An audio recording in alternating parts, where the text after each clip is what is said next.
Michael Terhune and I met for the first time on the marching field at Florida State University. He and I are both tuba players, and we played in the Marching Chiefs.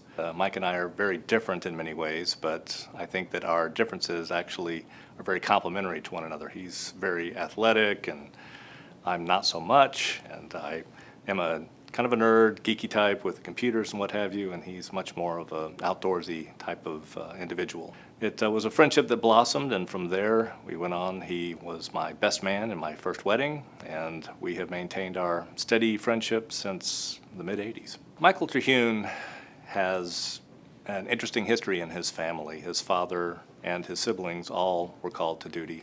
Mike, again, with that same sense of family pride and service to the country, started off in the Coast Guard, but he had a desire to do more than what the Coast Guard offered and was very interested in the medic side. He also served as a EMS ambulance driver around that time when he was in between, and wanted to become a Navy corpsman, where he was definitely in the reserves, but also served many active duty stints overseas and was detached with the Marine deployment and certainly saw his fair share of combat action as well.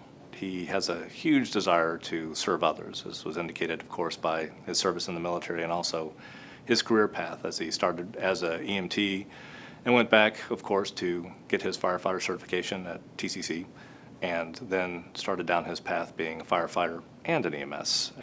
Mike has always been very patriotic and very service-oriented, especially after the events of September 11, which is kind of a turning point for Mike. He really felt that the time was his to be called up and to serve his country. He actually is in possession of a beam from one of the World Trade Centers from September 11th. He's designed a memorial that we will have here in Tallahassee that contains a piece of that September 11th tragedy that we can all go and remember in sombrance.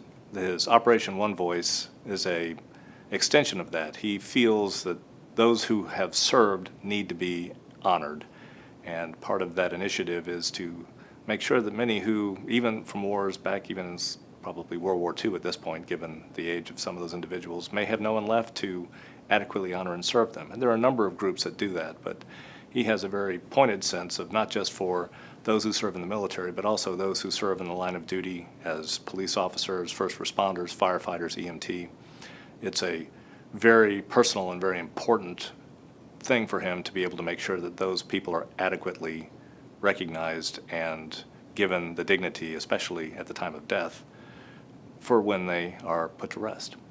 His drive and his devotion, again, stems from his service, and he really has a true, as an individual, he's just really one that wants to help his fellow man, be that from service through the military or service in the fire department / medical. He's even come to my aid on occasion when I've had issues, and it's good to have somebody who's an EMT as a friend. He is one that fervently eats, sleeps, and breathes the mission of service to his country, to his community, to his family.